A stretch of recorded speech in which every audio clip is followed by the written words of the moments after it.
जया जी को लगातार सुनते हुए उसमें और कुछ जोड़ना वैसा ही है जैसे आचार्य रामचंद्र शुक्ल ने जयसी की समीक्षा करने के बाद और कुछ बचा नहीं था, फिर भी विजय देवनारायण शाही ने कोशिश किया कि मैं कुछ जोड़ूं। मेरा ये जोड़ना सिर्फ युवाओं को सलाम है और इस पूरे जो नई सृष्टि की रचना अजीम प्रेमजी फाउंडेशन और साहित्य अकादमी के द्वारा हो रहा है, मुझे अल्लामा इकबाल याद आ रहे हैं। मैं उनको शिद्दत से याद कर रहा हूँ। इकबाल लिखते हैं युवाओं को संबोधित करते हुए, उका की रूह जब बेदार होती है नौजवान, नजर आती है मुझे अपनी मंजिले आसमान। ऐसे सब उकावों को मैं सलाम करता हूँ और 3 घटनाओं से अपनी बात शुरू करता हूँ जो मुझे लगता है कविता के लिए ये जरूरी घटना था, जो संस्मरण है मैं साझा कर रहा हूँ। पहली बात, आचार्य विश्वनाथ त्रिपाठी मेरे गुरुदेव हैं, उनसे पढ़ने का शुभ अवसर मिला। संदेश राजपथ हमने उनसे पढ़ा। कक्षा में एक बात क्यों जिक्र कर रहे थे, विश्वनाथ त्रिपाठी जी के यहाँ बाबा नागार्जुन रुके थे।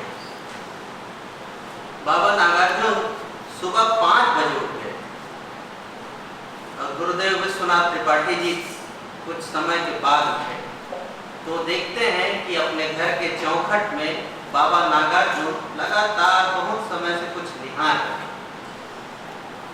करीब जाते हैं विश्वनाथ त्रिपाठी जी और देखते हैं कि बाबा नागार्जुन उनकी बेटी की चप्पल को लगभग घंटे भर से नहीं, क्योंकि 15-20 मिनट देख रहे थे कि वो भी कवि हृदय के व्यक्ति है विश्वनाथ त्रिपाठी जी की निहार क्या है। तो बीच में व्यवधान हुआ कि बाबा जी आप कुछ ले लीजिए, चाय वगैरह लीजिए, जो भी हुआ। तो जोर से गुस्सा हो गया बाबा नागार्जुन, खूब गुस्सा हुए कि मेरी बहुत बड़ी कविता को तुमने आज तोड़ दिया। छोटी सी बच्ची के चप्पल में जो कविता देखी, वही प्राइवेट बस के ड्राइवर में के सामने जो लटकती हुई चूड़िया का वात्सल्य का सौंदर्य देख सकता है। दूसरी घटना आर के नारायण के संदर्भ में बताना चाहता हूं बच्चों। आर के नारायण अंग्रेजी साहित्य के भारतीय साहित्य में प्रतिनिधि उपन्यासकार हैं, रचनाकार हैं। जब वो ग्रेजुएशन की डिग्री पूरी कर लेते हैं तो ग्रेजुएशन होने के बाद अपने दोस्त से एक बात साझा करते हैं कि मुझे बहुत बड़ा साहित्यकार बनना है, तो मुझे और पढ़ाई करनी है।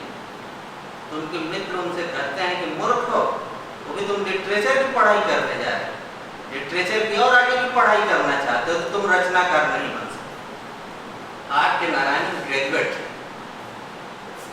तो एमए के बाद एमफिल के बाद पीएचडी, एमफिल तो अब बंद हो गया। इससे कवि कर्म का कोई नाता नहीं है और न ही हिंदी साहित्य पढ़ने से कवि कर्म का सीधा कोई नाता नहीं, क्योंकि साहित्य वालों ने साहित्य का ज्यादा बेड़ा गर्क किया है, अन्य विषयों वाले ने उद्धार ही किया है और ज्यादा सृजनात्मक हस्तक्षेप किया है, ऐसा मुझे लगता है। मैं आर के नारायण की उस स्मृति को प्रणाम करता हूं। और तीसरी घटना, जब मैं बीए क्लासिक्स का विद्यार्थी था, रायपुर में पढ़ाई लिखाई चल रहा था, तो अखिल भारतीय कालिदास समारोह में भाषण देने गए थे।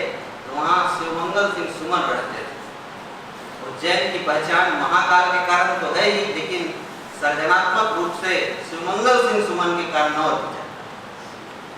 मैं बिना किसी को बताए उनके दरवाजे पहुंच गया। बीए द्वितीय वर्ष का छात्र था और मैंने टूटी फूटी अपनी एक कविता सुनाई। उसके बाद मैंने अपनी डायरी आगे बढ़ा दी कि आप मेरे लिए कुछ लिख दीजिए, क्योंकि मैंने आपकी मिट्टी की महिमा कविता पढ़ी। सुमन जी बिठाए, जलपान कराए और 2 लाइन लिखे। युवा कवियों को बताना मुझे बहुत जरूरी लगता है, इसलिए संस्मरण साझा कर रहा हूं। उन्होंने लिखा, जीवन क्षणिक त्योहार है, जो कुछ अभी है साथ है। इसलिए साथियों, वर्तमान के स्पंदन को आप महसूस कीजिए और उसमें आप अपनी कलम को नहीं खाते।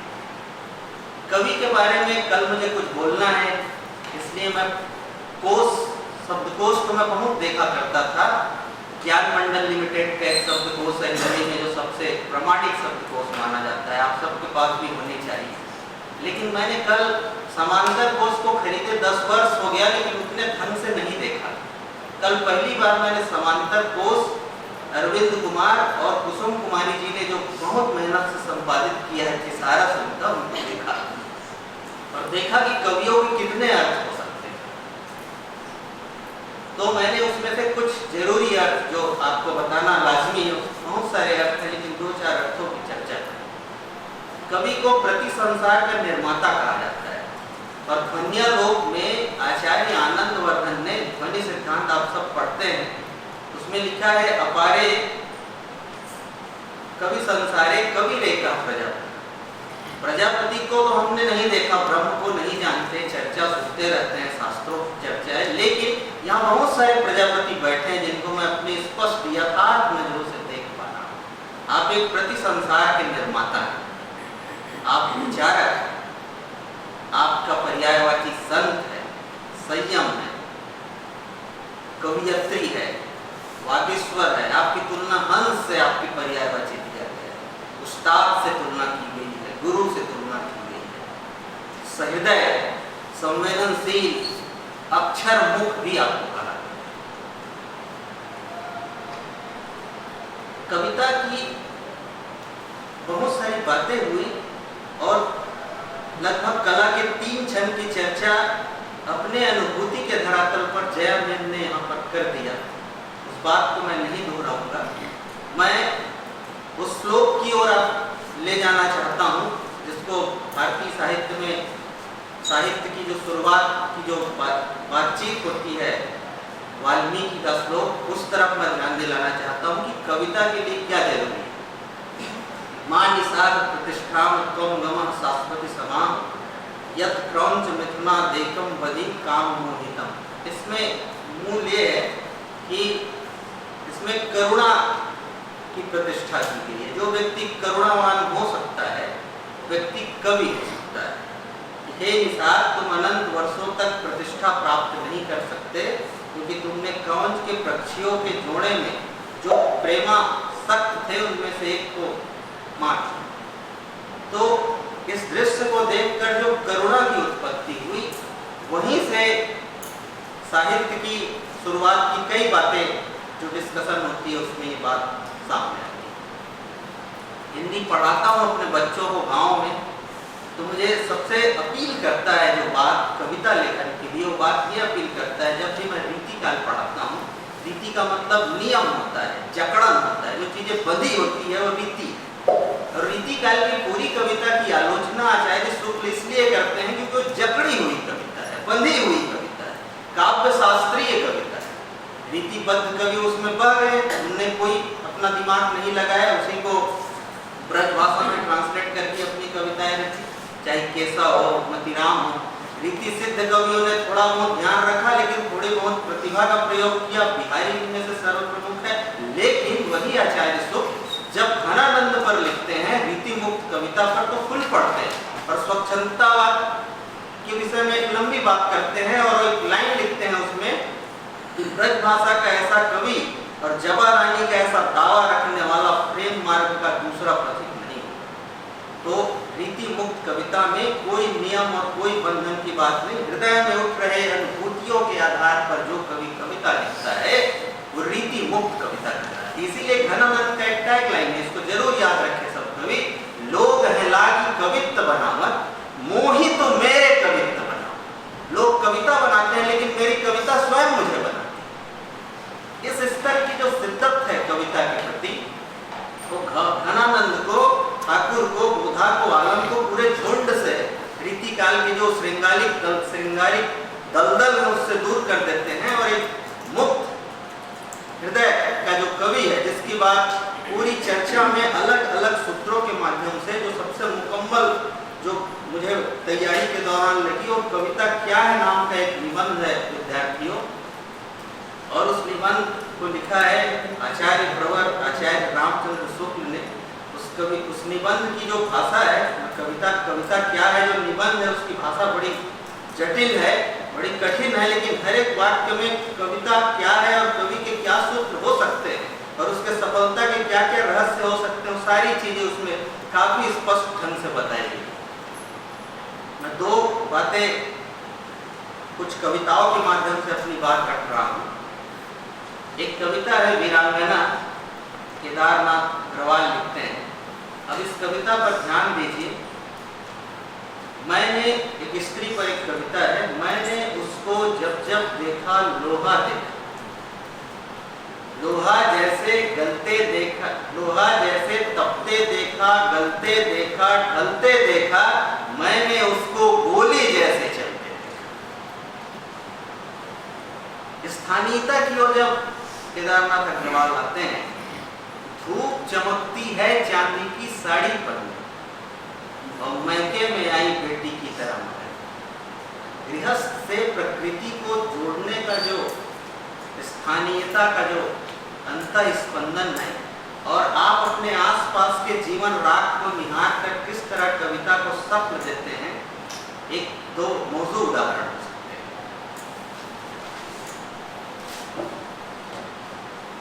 बहुत सारी बातें शास्त्रीय चरित्र, प्लेटो, अरस्तु, लॉन्जाइनस, मैथ्यू अर्नाल्ड, इन सब पर बातें करूं, ये भी मैं सोचा था, लेकिन उन सबको मैं छोड़ रहा हूं, पर कोई बात नहीं करूंगा। आपको अध्ययनशील होना चाहिए, अध्ययनशीलता जरूरी शर्त है कोई भी रचनाकार के लिए। मैंने काफी विस्तार से उसे बताया है। एक सलाह दूंगा, मीडिया चैनल्स के पूरा बेलाग विस्तार है, उसमें कुछ संसद टीवी है, उसमें के कुछ चुनिंदा प्रोग्राम्स हैं, शख्सियत के पूरी सीरीज आप देख लीजिए, चाहे फिल्म दुनिया के हो, चाहे संगीत हो, चाहे साहित्य के क्षेत्र के हो, चाहे सामाजिक चिंतक हो, उन सब की इंटरव्यूज हैं, उनको आप देखेंगे तो आपका अनुभव संसार और विस्तृत हो। इसे आपको देखना चाहिए। आप ग्रामीण इलाके के हैं, जो भी न्यूज़पेपर, जो भी समाचार पत्र आपके यहाँ आए, कम से कम कोई पेज ना पढ़े तो आप संपादकीय पेज का अध्ययन जरूर करें। उससे आपका शब्द संसार विपुल होगा और शब्द संसार जब विपुल हो जाएगा तब आप अच्छे कवि बनेंगे, क्योंकि शब्द से विपुल होता है वो जिंदगी में असली विपुलता होती है, जिसकी भी चर्चा हो चुकी है। और इसीलिए शब्द की तुलना ब्रह्म से की गई है। और एक और बात कही गई है कि शब्द वो है जिसकी सत्ता कभी समाप्त नहीं हो सकती। दुनिया में सबकी सत्ता समाप्त हो सकती है, लेकिन शब्द की सत्ता कभी समाप्त नहीं हो सकती।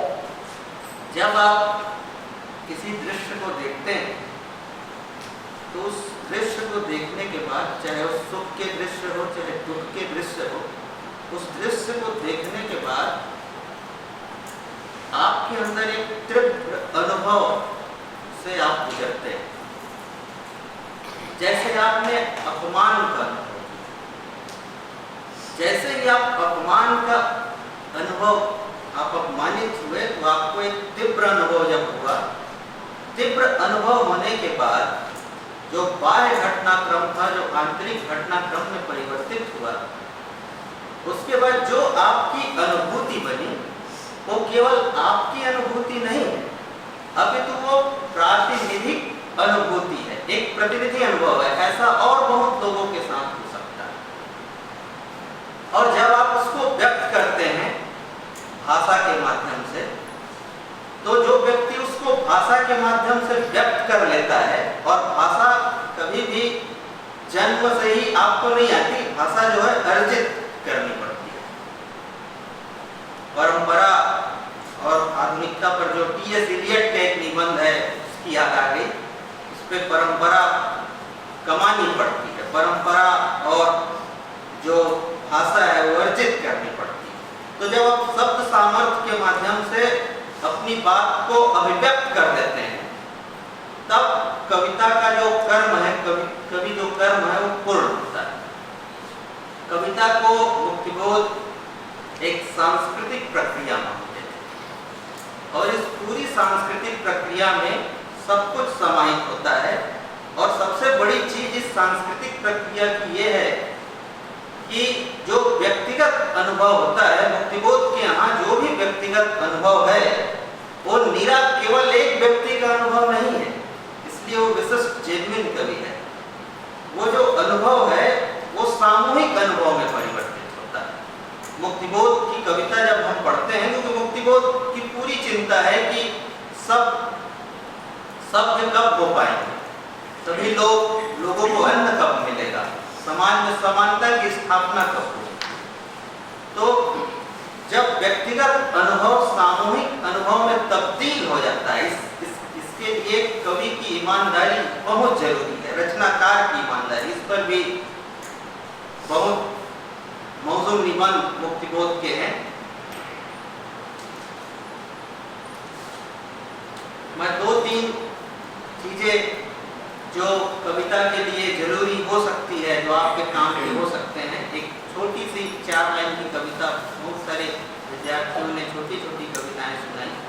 मुझे आलोक धनवा याद आ रहे थे उस समय। आलोक धनवा ने एक रेल नाम की कविता लिखी। रेल नाम की कविता में आलोक धनवा 4 लाइन की एक कविता है कि हर भले आदमी की एक रेल होती है जो माँ के घर की ओर जाती है, धुआं उठाती, क्षमा प्रार्थी हूँ, हर भले आदमी की एक रेल होती है जो माँ के घर की ओर जाती है, सीटी बजाती हुई धुआं उठाती। साधारण से साधारण दृश्य कैसे कविता में तब्दील होता है, ये आलोक धनवा एक और कविता में बताते हैं।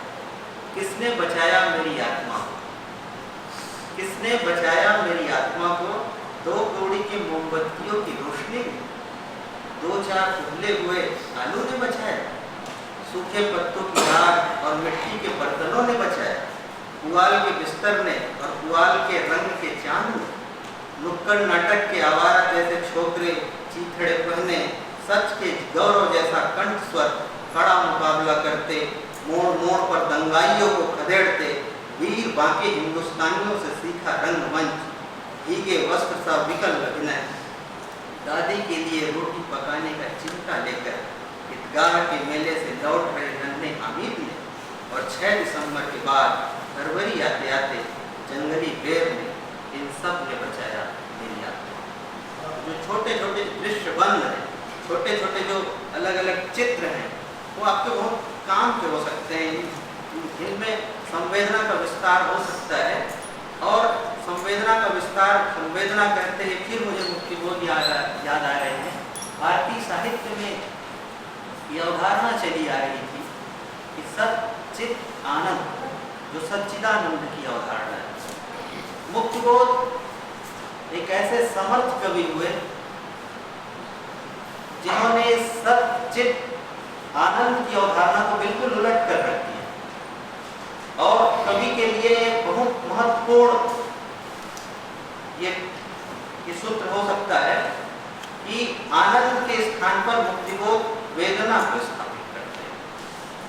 आप किसी दृश्य को देखकर आपके अंदर तीव्र छटपटाहट, तीव्र अनुभव जन्य जो भाव उत्पन्न होगा, जो वेदना उत्पन्न होगी, वही जिसके अंदर वेदना उत्पन्न होगी वही उसी से संवेदना बनेगा, और संवेदना से ही एक कवि का निर्माण।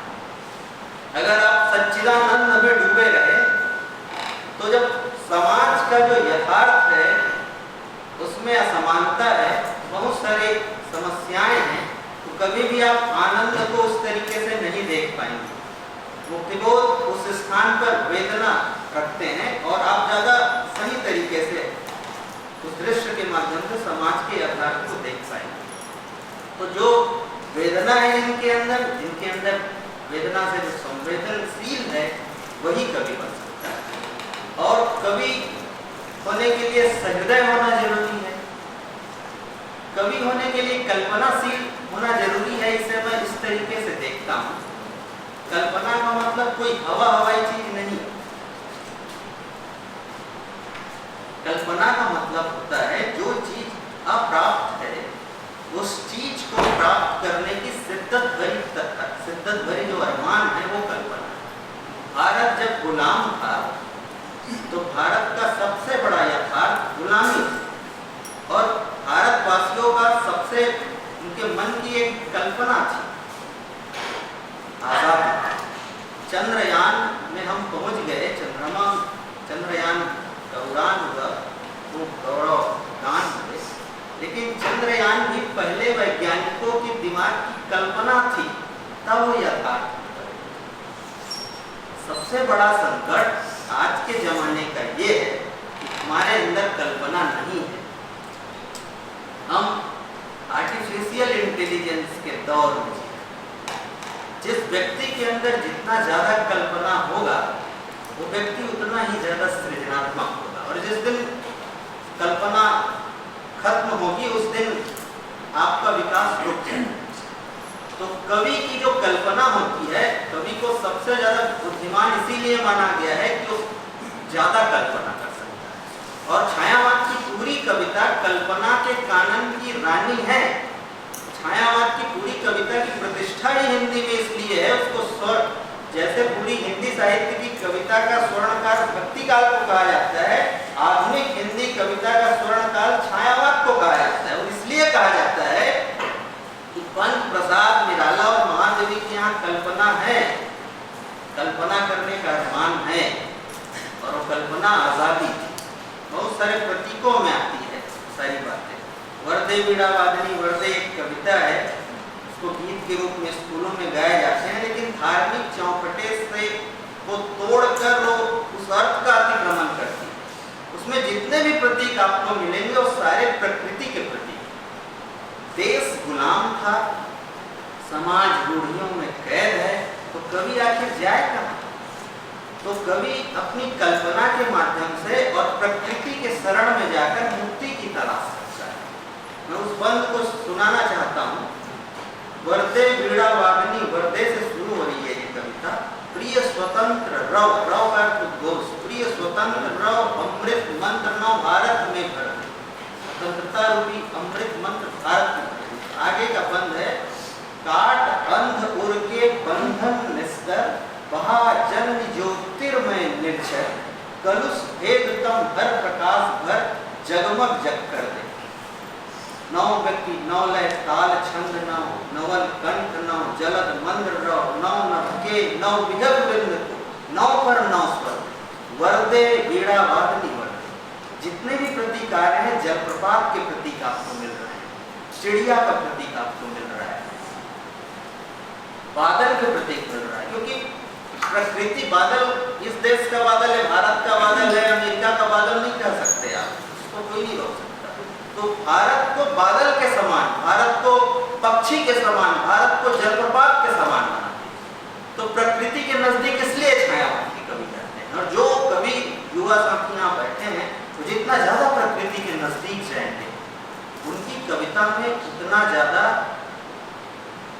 बनावट से वो रहित रहेंगे और स्वाधीन बोध से वो लैस रहेंगे। ऐसा कविता का इतिहास बताता है। और अभी भी जो ढंग की कविताएं मुझे लगी, उन कविताओं में आपको प्रकृति के नजदीक रहने वाली एक बेटी है निर्मला पुतुल, उसकी कविताओं में नगाड़े की तरह बजते हैं शब्द में, आखिर इतना असर क्यों है? इसलिए है कि वो प्रकृति के नजदीक की कविता है। एक कविता है आओ मिलकर बचाएं। सर समय हो गया, मैं बोल सकता हूँ? आओ मिलकर बचाएं, इस कविता को मैं आपको सुना रहा हूँ। निर्मला पुतुल की कविता है। अपनी बस्तियों को नंगी होने से शहर की आबो हवा से बचाए डूबने से पूरी की पूरी बस्ती को हड़िया में, अपने चेहरे पर संथाल परगना की माटी का रंग, भाषा में झारखंडी बंद, ठंडी होती जीवन में, ठंडी होती दिनचर्या में जीवन की गर्माहट, मन का हरापन, भोलापन दिल का, अक्खड़पन जुझारूपन थी, भीतर की आग, धनुष की डोरी, तीर का नुकीलापन, कुल्हाड़ी की धार, जंगल की ताजा हवा, नदियों की निर्मलता, पहाड़ों का मौन, गीतों की धुन, मिट्टी का सोंधापन, फसलों की लहलहाहट, नाचने के लिए खुला आंगन, गाने के लिए गीत, हंसने के लिए थोड़ी सी खिलखिलाहट, रोने के लिए मुट्ठी भर एकांत, बच्चों के लिए मैदान, पशुओं के लिए हरी हरी घास, बूढ़ों के लिए पहाड़ों की शांति। और इस अविश्वास भरे दौर में थोड़ा सा विश्वास, थोड़ी सी उम्मीद, थोड़े से सपने, आओ मिलकर बचाएं कि इस दौर में भी बचाने को बहुत कुछ बचा है अब भी हमारे पास।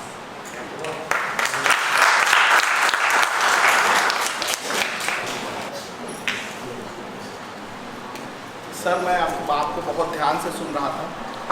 आपने एक जगह कहा कि कल्पना की तलाश, कविता रचने के लिए कल्पना की तलाश और पीड़ा जो होती है उससे कल्पना सृजित होती है। लेकिन मेरे दो प्रश्न हैं। पहला प्रश्न ये है कि वर्तमान जीवन में इतना ज़्यादा डिस्ट्रैक्शन हो गया है कि पहले के समय में जो कविताएं, मतलब पहले का समय ऐसा था कि मोबाइल नहीं था और भी बहुत सारी चीज़ें नहीं थी, जटिलता थोड़ी कम थी। आज का जीवन ऐसा है कि बहुत ज़्यादा जटिलताएं हैं। तो ऐसे माहौल में, इतने डिस्ट्रैक्शंस के बीच में कोई इंसान किस प्रकार से कविता रच सकता है?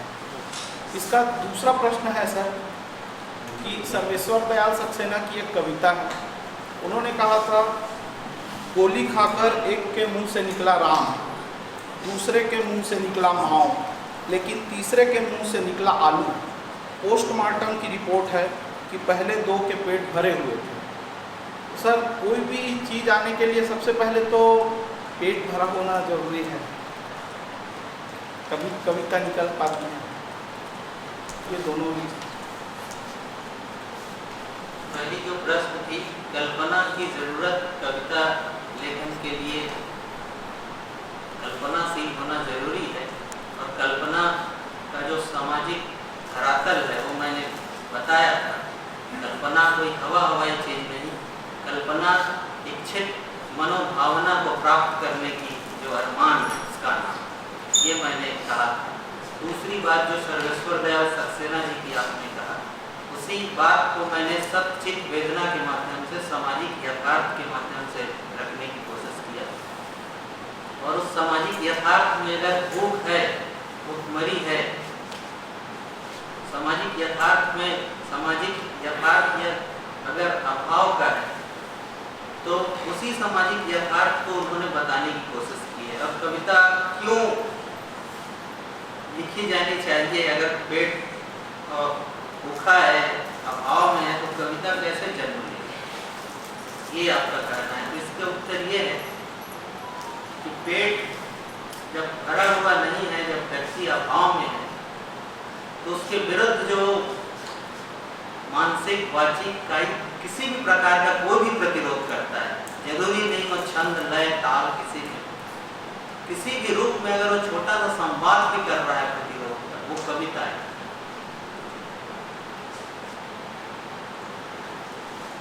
और इसी चीज को स्पष्ट करते हुए कविता की उपयोगिता के संदर्भ में एक चीज आखिरी में जोड़ना भूल गया था, मैं बताना चाहता हूँ। आचार्य शुक्ल लिखते हैं, इस 4 लाइन को ध्यान से एक बार सुनिए प्रतिभागी विद्यार्थियों। मनुष्य के लिए कविता इतनी प्रयोजनीय वस्तु है, महत्वपूर्ण वस्तु है कि संसार के सभ्य असभ्य सभी जातियों में किसी न किसी रूप में पाई जाती है। लोकगीत जो भी है वो सब कविता है, वाचिक, मौखिक कविता। जो हम किताब में छप के हम पाठ कर रहा हूँ वो नहीं, कई रूप में कविता है। चाहे इतिहास ना हो, विज्ञान ना हो, दर्शन ना हो, पर कविता का प्रचार अवश्य रहेगा। बात यह है, ये ध्यान देने वाली बात है आगे, मनुष्य अपने ही व्यापारों का ऐसा सघन और जटिल मंडल बांधता चला आ रहा है जिसके भीतर बंद वह श्रेष्ठ सृष्टि के साथ अपने हृदय का संबंध भूला सा रहता है। इस परिस्थिति में मनुष्य को अपनी मनुष्यता खोने का डर बराबर रहता है और इसी की अंतः प्रकृति में मनुष्यता को समय समय पर जगाते रहने के लिए कविता मनुष्य जाति के साथ लगी चली आ रही और चले। जानवरों को इसकी जरूरत नहीं। और आपके प्रश्न? आपकी आप कीजिए ना भाई, आप भी, आप और मैं दोनों पार्टिसिपेंट हैं। भाई मैं एक सवाल मेरा है, मैं बहुत सारे युवा दोस्तों से मिलता रहता हूँ, सबको कुमार विश्वास बनने की बड़ी जल्दी है। आवाज आ रही है? तो मैं जितने भी युवाओं से मिलता हूँ तो वो बोलते हैं कि सर मुझको कुमार विश्वास बनना है, और भी लोगों से मिलता हूँ तो कोई बड़ी इच्छा है कि वो सुरेंद्र पे बनना चाहते हैं, थोड़ा 100 वर्ष पुराने मैं गुलर मुरादाबादी बनना चाहते हैं, माणिक वर्मा बनना चाहते हैं। तो इस तरीके से जो मंच के जो ये कवि हैं, मैं तो पहले तो कवि नहीं मानता हूँ, लेकिन मैं चाहता हूँ कि कुमार विश्वासों से बचने के लिए आपके पास कोई फार्मूला है क्या?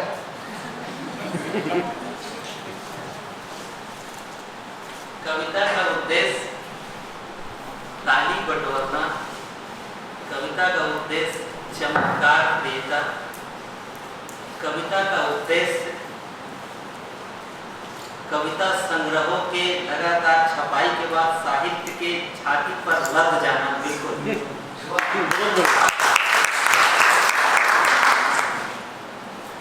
भक्ति काल में तुलसी से बड़ा कोई कवि नहीं हुआ, काव्य सौष्ठव के धरातल पर।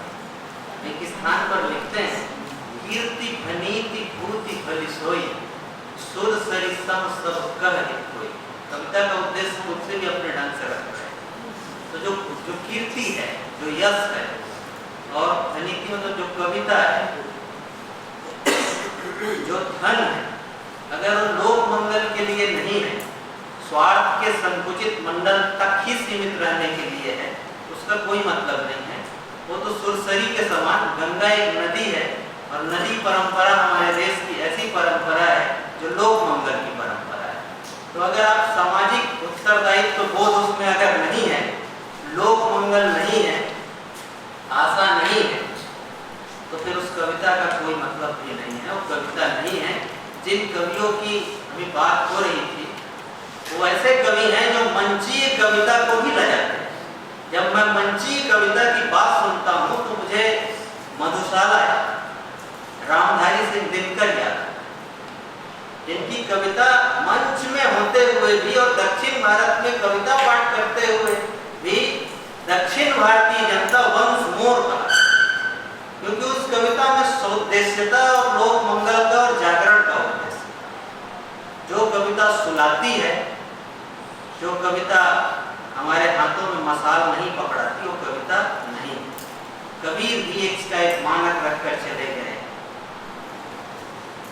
कबीरा खड़ा बाजार में ये दुकाटी हाथ, जो घर जा रहे आप चले हमारे साथ। तो ये माता है, वही कभी बन सकता है, ये अपील है, मसाल।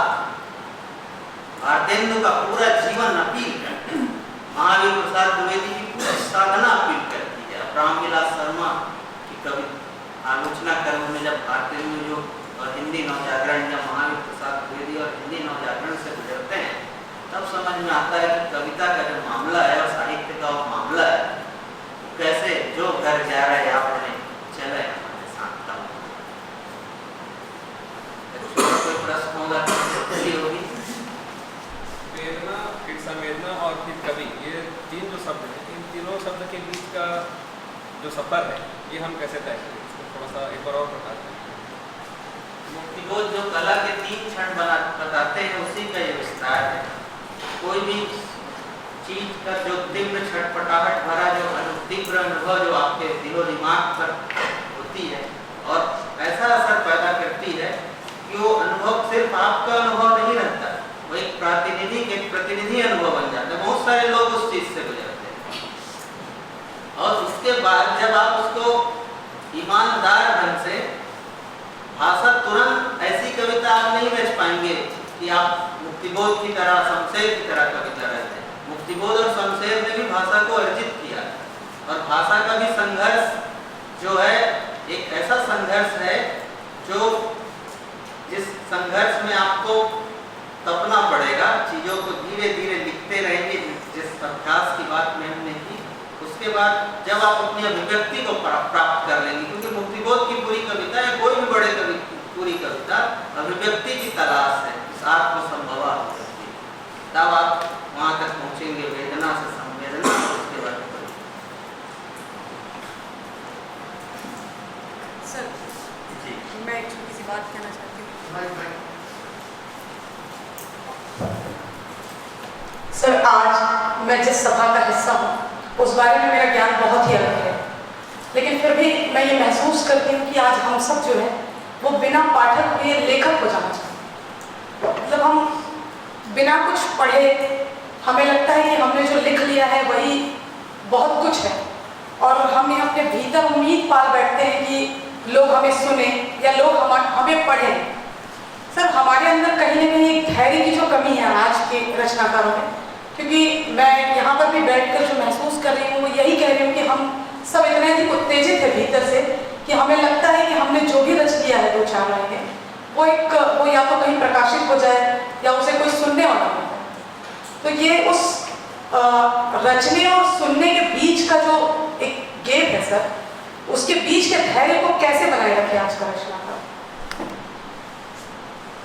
तो जया मैम ने इसका बहुत अच्छा उत्तर दिया शुरू में ही। हम क्लासिक रचनाओं से गुजरे, जब हम क्लासिक पढ़ते हैं, जब आप कामायनी से, मुक्तिबोध की कविताओं से, आप पद्मावत से, पूरी जो क्लासिक परंपरा है, गालिब से, फैज से, सबसे गुजरेंगे तो आप हमको विनम्र बना देता है, और हमको लगता है कि हमें और कितनी जरूरत है। और हम विनम्र तभी बनते हैं जब खुले आसमान में उड़ते हैं, धरती पर पांव होगा और खुले आसमान में उड़ने का पूरा अवकाश होगा और हमारा अरमान भी होगा, तब तो आप जो महत्वपूर्ण कवि हैं, क्लासिक रचनाएं हैं, उनसे गुजरिए।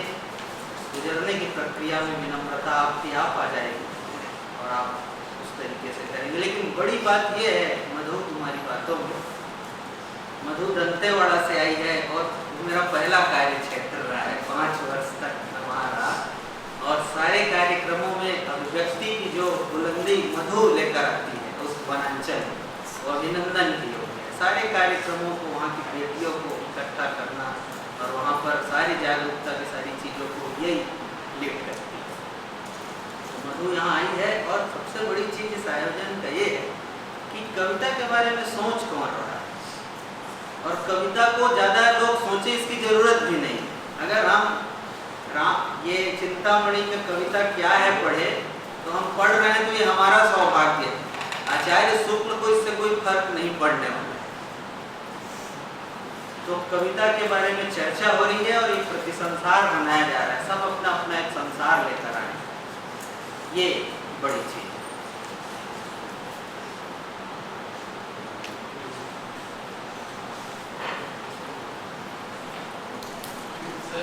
हाँ,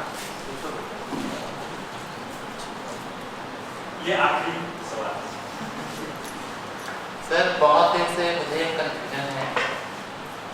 उससे पहले मैं 2 लाइन सुनाना चाहूँगा कि माँ वो कहकर बुला रही थी, मिट्टी खाकर आई थी, कुछ मुंह में कुछ लिए हाथ में मुझे खिलाने आई थी। मैंने पूछा यह क्या लाई, उसने कहा माँ खाओ। वह प्रफुल्लित हृदय खुशी से मैंने कहा तुम ही खाओ। तो इसी को मैं एक बार और बोलता हूँ, माँ वो कहकर बुला रही थी, मिट्टी खाकर आई थी, कुछ मुंह में कुछ हाथ में मुझे खिलाने आई थी। मैंने पूछा यह क्या लाई, उसने कहा माँ खाओ। हुआ प्रफुल्लित हृदय खुशी से मैंने कहा तुम ही खाओ। इन दोनों बातों में सर, पहले में मैंने लय दिया तो मुझे लगा वो कविता है, तुक से तुक मिलाया तो मुझे लगा कविता है, लेकिन मैं कैसे मानूं कि कहीं पर लिखा है वो कविता है। मुझे लगता है अगर मैं सीधा से उसे पढ़ दिया तो मुझे लगा वो गद्य है या कोई निबंध टाइप का है, तो मैं कैसे जानूंगा कि वो एक कविता ही है? ये मेरा क्वेश्चन है। आप जो भी कविता सुना रहे थे, ऐसा लग रहा था कि मैं द्विवेदी युग में पहुंच गया हूँ, द्विवेदी युग की कविता सुन रहा हूँ, उस तरीके का वाक्य विन्यास था। कविता, तो कोई भी कविता को जब हम पढ़ते हैं तो जो सहज भावोच्छलन होता है, मतलब जो सहजता से हमारे भाव का एक उठान होता है हमारे हृदय में, वैसा आपको गद्य पढ़ते हुए नहीं होगा, क्योंकि गद्य में विचार प्रमुख होते हैं और कविता को पढ़ते हुए भाव प्रमुख होते हैं। तो भावों की जो प्रबलता है वो तय कर देगी कि आप कविता पढ़ रहे हैं, और बाकी आप जो पाठक होते हैं उनके खुद का व्यक्तित्व भी इसमें महत्वपूर्ण है। ये मैं अपना अनुभव बता रहा हूँ। 3 चीजें निराला ने कही है जो आप लोगों को बताना बहुत जरूरी है। निराला ने कहा है कविता की कसौटी के लिए, कविता परिवेश की पुकार है। अगर कविता में परिवेश की पुकार नहीं है तो कविता नहीं है। निराला कोई भी ऐसी कविता नहीं है, अधिकांश कविताओं में जो मुख्य कविताएं हैं तो परिवेश की पुकार। गद्य के लिए उन्होंने कहा कि गद्य जीवन संग्राम की भाषा है। गद्य की विधाओं में अगर जीवन संग्राम नहीं दिख रहा है तो फिर वो मौजूद गद्य। आलोचकों के लिए, आलोचना के लिए उन्होंने कहा कि आलोचना जागते हुए सिपाही की आवाज। अगर ये नहीं है तो मामला आलोचना का भी फेल। और आखिरी में एक गुजारिश है, इस पूरे क्षेत्र के छत्तीसगढ़ के सभी बच्चों के लिए, अलग अलग क्षेत्र से आप आए हैं। मेरा तो दंतेवाड़ा का अनुभव रहा, अपना भखारा ग्राम्यांचल है, वहाँ पढ़ा लिखा। यहाँ हम लोग यहीं रहे, मतलब घर से अति ज़्यादा लगाव। घर से लगाव बहुत अच्छी बात है, लेकिन अति लगाव अच्छी बात नहीं। यहाँ के विद्यार्थियों का, जैसे अखाड़ा कॉलेज में बच्चे JNU चले जाए, DU चले जाए, तैयारी कराया गया, सिलेक्शन भी हुआ, लेकिन अंतिम में ये उनके माँ बाप कहते हैं कि वहाँ जाए नहीं भेजेंगे। मतलब यहाँ के बच्चे बाहर के विश्वविद्यालयों में जाना ही नहीं चाहते। DU, JNU, BHU, इलाहाबाद, मैं भी ऐसी सोचता था, लेकिन मुझे लगा, मैंने अपने पिताजी से रखा बातें कि भाई मैं हिंदी पढ़ूंगा, और मेरे पिताजी शिक्षक हैं, और शुरू में हुआ हिंदी पढ़ने कौन जाएगा वहाँ पर, लेकिन बार बार कहने से बात बनी और मैं गया और सीखा, बहुत कुछ सीखा। इस बार जो बोल रहा हूँ उसमें उन गुरुजनों का आशीष है और जो पढ़ाई लिखाई की उसका। तो आप सबसे ये गुजारिश है कि आप लोग अन्य विश्वविद्यालयों में, खासकर ग्रेजुएशन करने के बाद PG करने के लिए, खासकर अगर हिंदी में करना चाहते हो तो मुझसे आपको पूरा मार्गदर्शन मिलेगा। नेट के संदर्भ में, नेट, सेट, JRF की जो परीक्षा या अन्य विश्वविद्यालयों की प्रवेश परीक्षा, मैं जो भी विद्यार्थी आते हैं उनको मैं पढ़ाता हूँ। मेरा मन है कि मैं जैसे वहाँ गया, पढ़ के आया, आप लोग भी वहाँ जाइए और बड़ा आकाश आपको मिलेगा, बहुत बड़ा अंतर। तो ये मैं आप सभी बच्चों से कहना चाहूँगा कि एक बार आप जाइए और वहाँ से